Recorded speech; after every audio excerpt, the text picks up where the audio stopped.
बिस्मिल्लाहिर्रहमानिर्रहीम, अस्सलाम वालेकुम। प्रोग्राम सब्ज़ इनकलाब में खुश आमदेद। मैं हूं आपका होस्ट मोहसिन कमर। नाज़रीन, आज के प्रोग्राम में हम बात करेंगे कि किस तरह से जानवरों के फजले से, वेस्ट से, जिसे गोबर भी कहा जाता है, एनिमल डंग भी बोला जाता है, उससे बायोगैस प्रोड्यूस की जा सकती है। वो बायोगैस का प्लांट किस तरह से सेटअप किया जाता है, ये सारा आपको डिटेल में बताएंगे। और उसके साथ साथ आपको बताएंगे कि एक नॉर्मल फैमिली का जो साइज़ होता है उसके लिए कितने जानवर चाहिए होंगे कि उनके फजले से बायोगैस प्रोड्यूस की जा सके। प्रोग्राम में हमारे साथ शरीक हैं हबीबुर रहमान साहब, जो कि अल्टरनेट एनर्जी बोर्ड के मेंबर हैं, बायोगैस के जो प्लांट हैं उन पे एक्सपर्ट हैं। उनके साथ तशरीफ़ रखते हैं हुमायूं रज़ा साहब, अपने खेतों में, अपने घर में बायोगैस का प्लांट ऑलरेडी लगा चुके हैं और उससे ऑलरेडी मुस्तफ़ीद हो रहे हैं। अस्सलाम वालेकुम। वालेकुम अस्सलाम। इससे पहले कि हम गुफ्तगू का आगाज़ करें, सबसे पहले हम नाज़रीन को एक रिपोर्ट दिखाते हैं कि बायोगैस प्लांट लगाया किस तरह से जाता है, ये सारा मॉडल सेटअप किस तरह से होता है। तो आइए चलते हैं, सबसे पहले रिपोर्ट देखते हैं। पाकिस्तान एक ज़रई मुल्क है और ज़राअत में अपना एक मकाम रखता है। एक मोहतात अंदाजे के मुताबिक पाकिस्तान में 60 मिलियन से ज़ायद लाइफ स्टॉक मौजूद है और एक बड़ा जानवर करीबन 2 से 3 अफराद की ईंधन की ज़रूरियात को बआसानी पूरा करने की सलाहियत रखता है।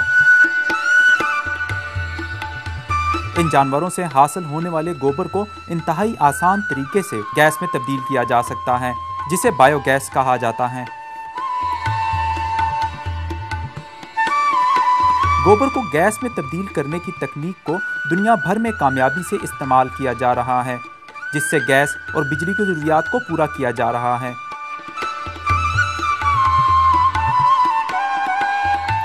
आमतौर पर बायोगैस प्लांट 3 हिस्सों पर मुश्तमिल होता है। पहला हिस्सा महलूल बनाने के लिए, दूसरा हिस्सा बंद कुआं नुमा गड्ढे की सूरत में और तीसरा हिस्सा महलूल के इखराज के लिए होता है। ये इसका पहला हिस्सा है, जिसमें पानी और गोबर को मिलाकर महलूल की सूरत में तैयार किया जाता है।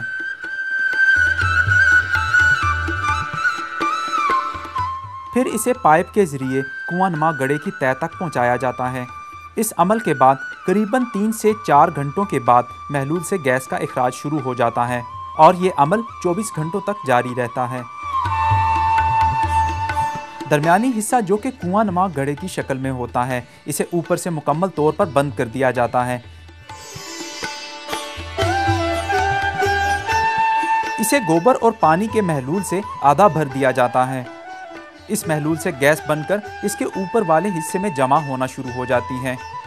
इस गैस के दबाव से फाजल महलूल इस प्लांट के तीसरे हिस्से यानी इखराज वाले पाइप से बाहर निकल जाता है।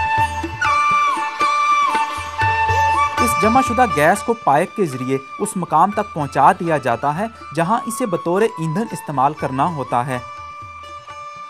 इस गैस की बदबू नहीं होती और इस गैस को घर का चूल्हा जलाने के साथ साथ बिजली पैदा करने के लिए छोटे बड़े जनरेटर, खेतों में पानी देने के लिए पीटर इंजन तक बआसानी चलाए जा सकते हैं।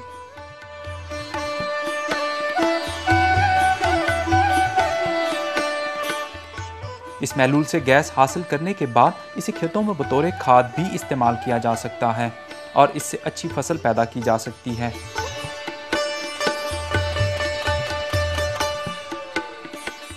अच्छा हबीबुर रहमान साहब, आप ये बताइए, आपने रिपोर्ट देखी, पाकिस्तान में लाइफ स्टॉक बहुत ज़्यादा तादाद में पाया जाता है, तो ये बताइए कि बायोगैस प्लांट की अपॉर्चुनिटी कितनी है पाकिस्तान में?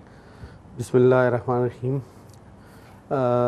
पाकिस्तान में वैसे भी एनर्जी की, गैस की शॉर्टेज है।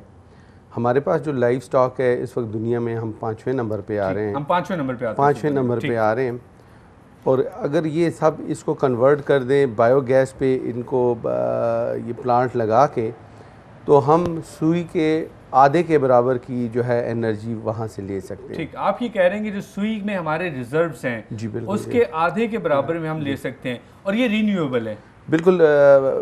गैस जो है वो ज़मीन से जो निकलती है वो तो किसी वक्त ख़त्म हो जाएगी, ठीक, लेकिन ये तो ना ख़त्म होने वाला जो है एक सिलसिला है जो आप चलाते रहेंगे और इससे ख़त्म होने वाली कोई बात नहीं। ये बताइए कि किस तरह से बायोगैस का प्लांट सेटअप किया जाता है, एक बिल्कुल आसान तरीके से, ताकि जो व्यूअर्स हमारे इस वक्त प्रोग्राम देख रहे हैं वो समझ सकें कि अगर बायोगैस प्लांट सेटअप करना है तो किस तरह से बायोगैस प्लांट सेटअप कर सकते हैं। पहले तो ये टेक्नोलॉजी पाकिस्तान में 70s में आई थी। उस वक्त वो एक इंडियन ड्रम टाइप का बायोगैस प्लांट लगाते थे, लेकिन वक्त के साथ साथ इसमें तरक्की की तो अब जितने भी हैं ये चाइनीज़ फिक्स डोम जो है वो लगा रहे हैं। उसमें एक तो ये है कि कीमत में भी सस्ता पड़ता है, एफिशिएंट भी बहुत ज़्यादा है, और उसमें ये सबसे अच्छी बात ये कि इसमें आपकी दोबारा जिसे कहते हैं कि मेहनत आप या मेंटेनेंस आप जिसको कहते हैं वो इसमें ज़्यादा नहीं है। ये बेसिकली जो चाइनीज़ फिक्स डोम प्लांट है ये ज़मीन के अंदर गड़ा खोद के कंक्रीट की दीवारें इसी गोलाई में बना के और उसके ऊपर गुंबद नमा कंक्रीट का 4 इंच का एक लेंटर जो है वो पड़ जाता है। सही। वो चीज़ बाज़ जगहों पर ज़मीन के अंदर होती है, बाज़ सूरतों में ज़मीन से थोड़ी सी ऊपर होती है। वो जगह जगह पे डिपेंड करती है। उसके साथ ही एक जो है इसमें होता है इनलेट, हम उसको कहते हैं, जहाँ से आप गोबर मिक्स करके डालते हैं, और साथ ही एक जो है वो जो गड़ा दरमियान वाला होता है उसको हम डाइजेस्टर कहते हैं। ठीक है। एक आउटलेट होता है उसके साथ जहाँ से ये गोबर प्रोसेस होके सारा ये उससे बाहर निकलता है। सही। तो ये बायोगैस प्लांट जो है सिंपली जो चाइनीज़ है इसके 3 पार्ट हैं, वो तीनों जो हैं वो। तो इसका मतलब ये बिल्कुल भी पेचीदा नहीं है, इसको इंस्टॉल करना लगाना इतना ज़्यादा पेचीदा काम नहीं है।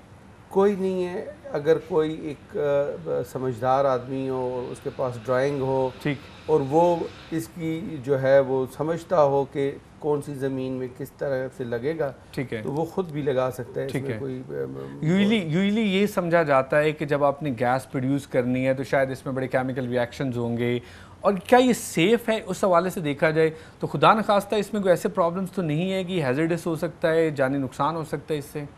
नहीं, इसमें ऐसा कुछ भी नहीं है। इसमें असल में जो चाइनीज़ फिक्स डोम है इसमें खूबसूरती ये है कि जो इसका आउटलेट है वो इसका एक प्रेशर टैंक भी है। ठीक। उससे जब गैस ज़्यादा बन जाए तो वो उस प्रेशर से उस गोबर को बाहर निकाल देती है। ठीक है। और ये जो गोबर जो आउटलेट टैंक में होता है ये एक प्रेशर के तौर पे ये गैस को बाहर निकालता है। ठीक है। तो ये एक दोनों का एक बैलेंस होता है जो एक दूसरे को प्रेस करते रहते हैं। खतरनाक बिल्कुल भी नहीं हो सकता, और अभी तक कोई ऐसा मसला रिपोर्ट भी कभी भी नहीं हुआ। कभी नहीं हुआ। कोई बताइए कि क्या यकसा तौर पे पूरे पाकिस्तान में बायोगैस के प्लांट जहाँ भी लाइफ स्टॉक मौजूद है बआसानी लगाए जा सकते हैं, या इसके लिए कोई डिक्लेयर्ड एरियाज़ हैं कि वहाँ पे मौसम का ऐसा होना, ज़मीन का ऐसा होना, या पूरे पाकिस्तान में यकसा तौर पे लगाए जा सकते हैं?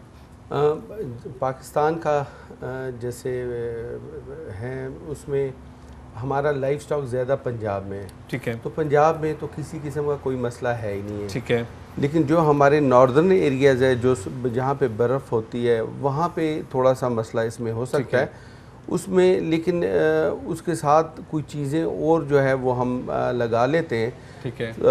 उससे वो चलता है, लेकिन वो उसमें थोड़ी सी कॉम्प्लिकेशन आ जाती है। लेकिन जो आपके प्लेन एरियाज हैं या आपका पंजाब में, सिंध में, यहाँ पे कोई प्रॉब्लम KPK में जो प्लेन एरियाज हैं और थोड़े पहाड़ी एरियाज हैं भी हैं, जैसे एबटाबाद हो गया यो, तो कोई किसी किस्म का लाइफ स्टॉक की क्लासिफिकेशन देखी जाए तो हमारा जो मेजर चंक है जो ज़्यादातर लाइफ स्टॉक पाया जाता है वो तो सारे इन्हीं एरियाज में पाया जाता है, प्लेन एरियाज में। जी बिल्कुल। ठीक है। सो ये बताइए कि अगर हम चाहते हैं कि कोई भी अपने घर में, अपने खेत में लाइफ वो लगाना चाहता है तो कितना डिस्टेंस होना चाहिए उस इनलेट से जहाँ पे आपका वो बायोगैस का प्लांट लग रहा है और जहाँ पे आप उसको कंज्यूम करें, यानी घर से, वो कितने फासले पे होना चाहिए? असल में जितना नज़दीक अगर हो, किचन के नज़दीक हो तो उसका प्रेशर उतना आइडियल होता है। ठीक है। लेकिन आप इसको जो है वो हमने DI खान में एक जगह पे लगाया, वो तकरीबन 300-350 फुट तक है और वहाँ पे कोई मसला नहीं है। वहाँ पे 300-350 फुट तक भी जहाँ पे बायोगैस प्लांट लगा हुआ है वो 300-350 फीट दूर है जहाँ पे कंज्यूम हो रही है, गैस इस्तेमाल हो रही है, और वहाँ पे कोई मसला नहीं है। उसमें ये होता है कि जहाँ आपका बहुत नज़दीक हो तो वहाँ आप आधी इंच का पाइप लगा सकते हैं, लेकिन जिससे आप दूर करेंगे पाइप का साइज़ आपको बढ़ाना पड़ेगा। ठीक है। इसी मौजू पे फर्दर बात करेंगे। यहाँ पे वक्त हो रहा है एक छोटे से ब्रेक का। ब्रेक के बाद जब वापस आएंगे तो आपको बताएंगे कि फर्दर किस तरह से इसको कमर्शियल लेवल पे, इंडस्ट्री लेवल पे भी इम्प्लीमेंट किया जा सकता है।